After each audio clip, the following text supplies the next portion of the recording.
Imagínate un mundo envuelto en un misterio ancestral, donde los antiguos conventos resguardan secretos que aguardan ser revelados, trabajos forzosos en cocinas, con poco oxígeno, o monjas que abusaron íntimamente de sus compañeras. Quédate hasta el final y conocerás secretos ocultos de conventos antiguos e intimidades de las monjas jamás pensadas. Hoy conocerás 8 curiosidades de monjas que nunca te enseñaron en la escuela. Bienvenidos al tesoro de Cleopatra. 1.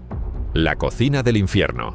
Durante la Edad Media, los conventos eran centros de actividad espiritual, intelectual y doméstica, y la cocina desempeñaba un papel central en la vida monástica, conocida en algunos lugares como la cocina del infierno. Debido a las duras condiciones y al trabajo arduo, la cocina conventual era un espacio de intenso trabajo y dedicación. Las cocinas de los conventos medievales eran áreas grandes y frecuentemente subterráneas o apartadas de los edificios principales para minimizar el riesgo de incendios. Estaban construidas con materiales duraderos como piedra y ladrillo y equipadas con chimeneas y fogones de gran tamaño para poder preparar grandes cantidades de comida a la vez. Las cocinas incluían también hornos de leña, áreas de almacenamiento y, en algunos casos, pozos o cisternas para disponer de agua. Las monjas encargadas de la cocina, a menudo denominadas hermanas cocineras, tenían la responsabilidad de preparar las comidas diarias para todas las habitantes del convento, así como para los invitados y los pobres que acudían en busca de ayuda. Esto significaba que las cocinas estaban en funcionamiento constante, desde el amanecer hasta el anochecer. El trabajo en la cocina del convento era extremadamente demandante. Las hermanas cocineras se levantaban antes del amanecer para encender los fuegos y comenzar la preparación de las comidas. Las condiciones eran difíciles. El calor del fuego, el humo y el vapor llenaban el ambiente, y las monjas tenían que trabajar con utensilios pesados y en condiciones de higiene limitadas. A pesar de estas dificultades, las monjas mantenían una estricta rutina diaria. Los alimentos debían prepararse de acuerdo con las reglas de la orden y las observancias religiosas, lo que incluía días de ayuno y abstinencia en los que no se consumía carne. Las monjas cocineras elaboraban una variedad de platos utilizando ingredientes locales y de temporada. Los menús incluían panes, sopas, guisos de vegetales, pescado y, en ocasiones especiales, carne. 2. El convento Nombrosio. El convento Nombrosio, ubicado en Roma, Italia, fue el escenario de uno de los casos más escandalosos en la historia de la Iglesia, y era considerado uno de los más prestigiosos de la ciudad, frecuentado por miembros de la alta sociedad y la nobleza italiana. Marianez Firrao estuvo involucrada en varios escándalos durante el inicio del siglo XIX. Aunque había sido consejera espiritual del Papa León VII, Firrao se vio en apuros cuando sus crímenes se hicieron públicos. Firrao no solo tuvo una relación con un sacerdote, sino que también tuvo un encuentro a 3 con él y otra monja. Realizó falsos milagros y se practicó 2 abortos cuando quedó embarazada de funcionarios del clero. Milagrosamente, el convento no fue cerrado por la Inquisición en 1816, cuando fue destituida de su título de directora. En lugar de eso, la actividad ilícita continuó, pero a puerta cerrada. María Luisa, otra monja, no solo dormía con las otras compañeras, también pasaba mucho tiempo con uno de los sacerdotes jesuitas del convento. Cuando se encontraban por la noche, alejaban las sospechas dando motivos de comunión religiosa. De hecho, María Luisa logró llevar al sacerdote a la cama utilizando cartas falsas de la propia Virgen María, que pedían a la novicia María Francisca que escribiera las cartas sagradas por su hermosa caligrafía. Y pronto, todos en el convento estaban siguiendo las órdenes sagradas, incluido el sacerdote. Además, el convento se convirtió en un centro de falsificación de reliquias y documentos sagrados, con las monjas y sacerdotes implicados en la creación de objetos falsos que luego vendían a peregrinos y devotos. Esta red de corrupción se extendió más allá de los muros del convento, involucrando a altos funcionarios de la Iglesia que protegían y participaban en los beneficios de estas actividades ilícitas. Este escándalo reflejó no solo la decadencia moral dentro del convento, sino también las tensiones y conflictos de poder dentro de la Iglesia católica de la época. 3. El convento de Littlemore Priory. Este convento fue fundado en Oxford, Inglaterra. Como muchos conventos de la época, estaba habitado exclusivamente por monjas que vivían en clausura, dedicando sus vidas a la oración y al servicio a Dios. La abadía era administrada por una abadesa que tenía el deber de garantizar la disciplina y la moralidad del convento. Un escándalo sacudió el convento cuando se reveló que algunas monjas habían mantenido relaciones con sacerdotes visitantes.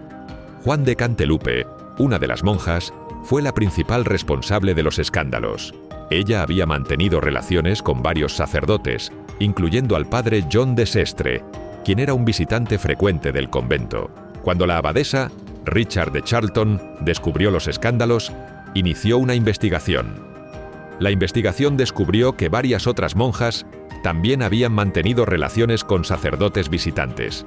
Las monjas involucradas fueron castigadas severamente y tuvieron que arrepentirse públicamente. Juan de Cantelupe fue la más severamente castigada. Fue excomulgada por el obispo de Lincoln y tuvo que confesar públicamente sus crímenes. Fue condenada a pasar el resto de su vida en clausura. Los sacerdotes involucrados también fueron castigados, algunos siendo excomulgados y otros despedidos de sus cargos.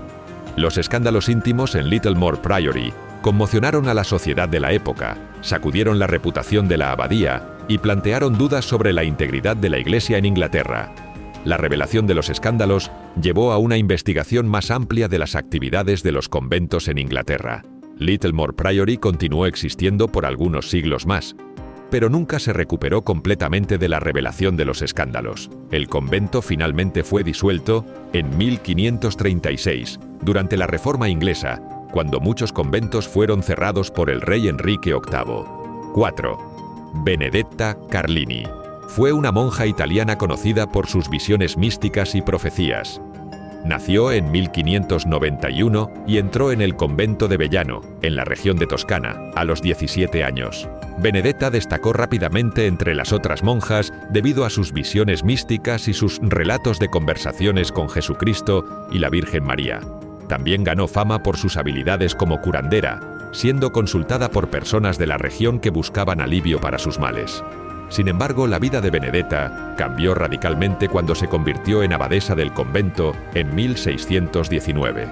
Comenzó a tener visiones cada vez más intensas y perturbadoras que la llevaron a creer que era la novia de Cristo y que tenía poderes sobrenaturales. Estas visiones se hicieron más frecuentes y dramáticas, a menudo acompañadas de comportamientos extáticos y declaraciones proféticas que la hacían aún más famosa y controvertida. Benedetta también comenzó una relación con una novicia llamada Bartolomea, quien se convirtió en su amante y confidente. Las dos mantenían relaciones en secreto bajo el pretexto de que estaban llevando a cabo actos místicos. Benedetta afirmaba que sus encuentros con Bartolomea eran manifestaciones de su unión espiritual con Cristo, lo que añadía una capa de complejidad y engaño a sus acciones. La situación solo fue descubierta en 1619, cuando la madre Julia, superiora de otra casa de monjas, vino a Vellano para una visita. Se sorprendió por las actitudes de Benedetta y la denunció a las autoridades eclesiásticas. La investigación reveló no solo la relación con Bartolomea, sino también la manipulación emocional y espiritual que Benedetta ejercía sobre las otras monjas del convento. Benedetta fue arrestada y sometida a un riguroso interrogatorio, durante el cual confesó sus pecados. Fue condenada a cadena perpetua y murió en prisión en 1661. A pesar de su trágico final, su historia continúa fascinando a historiadores y estudiosos de la mística religiosa. Los registros de sus visiones y la controversia que rodeó su vida ofrecen una visión única de la complejidad de la espiritualidad y el poder en los conventos del siglo XVII. La figura de Benedetta sigue siendo un testimonio de los extremos a los que puede llegar la fe y la devoción, así como de los peligros de la manipulación religiosa y el fanatismo. 5. La monja de Monza. Ella vivió en el siglo XVII y se hizo famosa por su vida amorosa tumultuosa. Ingresó al convento siendo joven, pero pronto se enamoró de un noble local llamado Conde Giovanni Paolo Osio, quien había sido acusado de asesinato en 1597. Virginia María, conocida también como la monja de Monza, era maestra en la escuela para niñas del convento. En ese periodo conoció a Osio, quien vivía en una casa al lado del monasterio. Aunque era una monja, Virginia María era poderosa y proveniente de una familia rica. lo que le otorgaba cierta influencia. Además de sus responsabilidades educativas, administraba las finanzas y propiedades en Monza y estaba involucrada en la administración de la justicia local. Comenzó a intercambiar cartas con Osio, entregadas en su jardín a través de una cuerda bajada desde una ventana. La conexión fue facilitada por el uso de llaves falsificadas suministradas por un herrero. Los encuentros entre ellos eran frecuentes y organizados con la complicidad de otras monjas y un sacerdote llamado Paolo Sciani, amigo íntimo de Osio. La relación clandestina prosperó en el ambiente cerrado del convento, con Osio utilizando túneles secretos y disfraces para visitar a Virginia María. En 1602, Virginia María dio a luz a un hijo. Este evento marcó un punto crítico en su relación, ya que tuvieron que tomar medidas extremas para ocultar el nacimiento y asegurar que el niño no fuera descubierto. La relación con Osio terminó por un tiempo después del nacimiento, pero posteriormente volvió a comenzar, aunque los encuentros de los amantes eran menos frecuentes y más cautelosos. En el otoño de 1603, la hermana Virginia quedó embarazada por segunda vez y dio a luz a una niña llamada Alma Francesca Margarita. La situación se complicó aún más cuando, en 1605, se descubrieron los detalles de la relación secreta y los nacimientos ilegítimos. Las autoridades eclesiásticas y la nobleza local quedaron escandalizadas. Las investigaciones revelaron no solo la relación de Virginia María con Osio, sino también la participación de otras monjas y el sacerdote en encubrimientos y falsificaciones. La hermana Virginia fue arrestada y enfrentó un juicio por sus acciones. Finalmente, fue condenada a un castigo severo: encarcelamiento en un pequeño cuarto del convento, donde pasó el resto de sus días. 6. Secretos en el exterior. A pesar de la estricta clausura que caracterizaba la vida en muchos conventos, donde el contacto con el mundo exterior estaba severamente restringido, muchas monjas mantenían correspondencia secreta con el exterior. Utilizando mensajeros y códigos ingeniosos, estas mujeres lograban enviar y recibir cartas sin que los superiores del convento se enteraran, lo que revela una dimensión más compleja y dinámica de la vida monástica. El mantenimiento de esta correspondencia secreta era una tarea que requería ingenio y discreción. Las monjas, a menudo con la ayuda de cómplices en el exterior, establecían redes de mensajería confiables. Amigos, familiares e incluso sirvientes o trabajadores del convento podían actuar como intermediarios, llevando cartas ocultas en cestas de alimentos, paquetes de suministros o bajo la ropa. En algunas ocasiones, las monjas utilizaban sistemas de código y lenguaje cifrado para proteger el contenido de sus misivas, asegurándose de que solo el destinatario pudiera entender el mensaje. El contenido de estas cartas abarcaba una amplia variedad de temas. Algunas monjas escribían sobre asuntos personales y familiares, manteniendo vínculos emocionales con sus seres queridos fuera del convento. Estos escritos podían incluir noticias sobre la salud de los parientes, eventos importantes en la familia y expresiones de afecto y nostalgia. A pesar de su vida consagrada, las monjas seguían siendo hijas, hermanas y amigas, y estas conexiones eran vitales para su bienestar emocional. Otras cartas trataban temas más filosóficos y teológicos. Las monjas participaban en debates intelectuales y espirituales, intercambiando ideas con eruditos y clérigos fuera del convento. Este intercambio intelectual no solo enriquecía su propia comprensión y fe, sino que también les permitía influir en las discusiones más amplias sobre teología y doctrina. En algunos casos, las monjas se convirtieron en corresponsales respetadas de figuras prominentes de la Iglesia y la academia. La correspondencia secreta también podía tener un carácter más pragmático y administrativo. Las abadesas y otras líderes del convento necesitaban gestionar relaciones con benefactores, administrar propiedades y recursos, y coordinar con autoridades eclesiásticas y civiles. A través de cartas discretas, podían negociar donaciones, resolver disputas y asegurar el sustento y la protección del convento. Este aspecto de la correspondencia era esencial para la viabilidad económica y social de las comunidades monásticas. Algunas monjas escribieron cartas que revelan una sorprendente capacidad para la crítica social y política. Desde sus celdas, estas mujeres observaban y comentaban sobre las injusticias y los problemas de su época. Utilizando seudónimos y referencias veladas, podían expresar opiniones audaces sin temor a represalias directas. Estos escritos ofrecen una visión única de cómo las monjas percibían y respondían a las dinámicas de poder y los desafíos sociales de su tiempo. Un ejemplo notable de correspondencia secreta es el de Sor Juana Inés de la Cruz, una monja mexicana del siglo XVII. A pesar de vivir en un convento de clausura, Sor Juana mantuvo un activo intercambio epistolar con figuras intelectuales y literarias de su época. Sus cartas, a menudo escritas en un estilo brillante y erudito, cubrían temas desde la poesía y la filosofía hasta la política y la crítica literaria. Sor Juana utilizaba sus cartas no solo para participar en el debate intelectual, sino también para defender su derecho a la educación y a la expresión intelectual, desafiando las restricciones impuestas a las mujeres de su tiempo.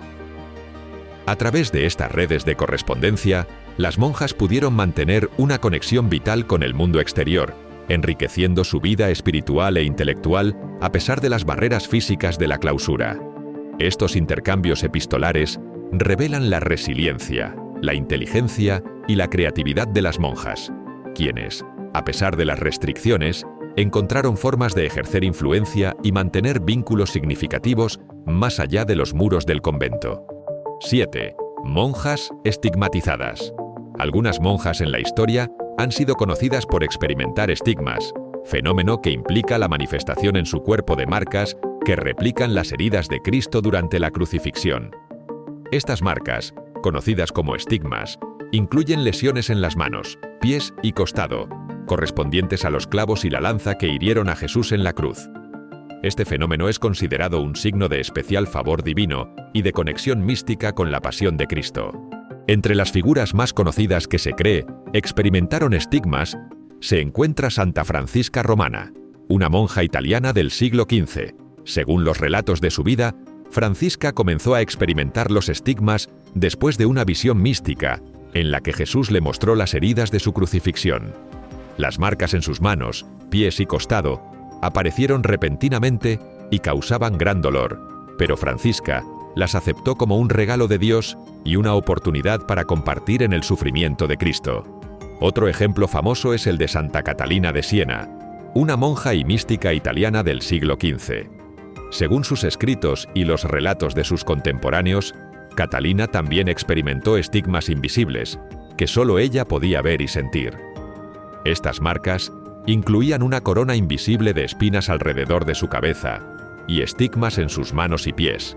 Aunque invisibles para los demás, estas marcas le causaban un intenso dolor físico y emocional, que ella aceptaba como parte de su unión con Cristo. El fenómeno de los estigmas ha sido objeto de debate y controversia dentro de la Iglesia Católica y la comunidad científica.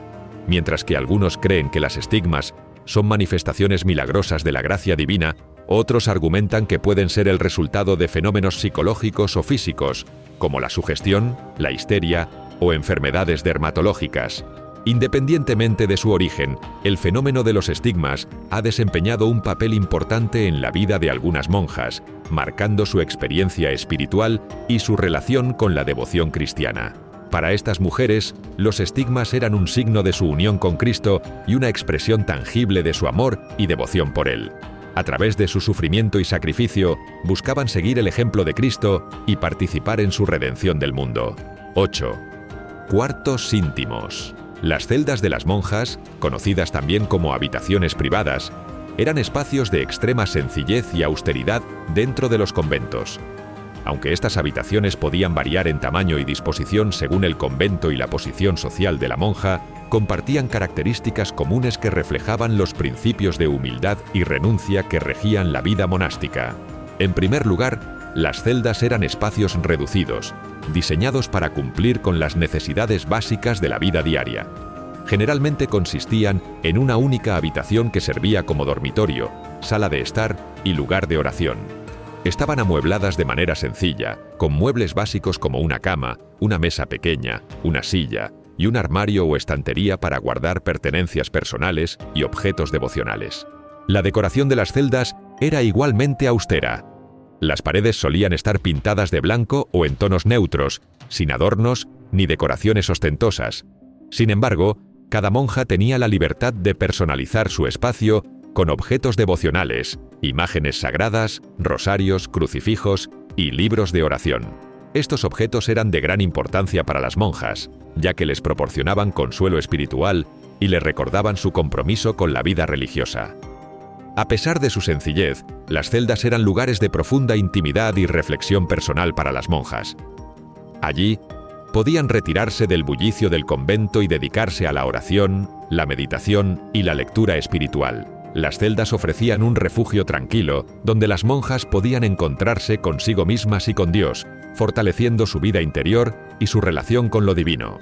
Además de servir como espacios de contemplación, las celdas también eran lugares de descanso y recuperación para las monjas. Después de largas jornadas de trabajo y oración, las monjas regresaban a sus celdas para descansar y recargar energías para el día siguiente. La sencillez y la tranquilidad de estas habitaciones proporcionaban un ambiente propicio para el descanso y la renovación física y espiritual. Si el video te gustó entonces, no te puedes perder 15 tradiciones medievales que no te enseñaron en la escuela.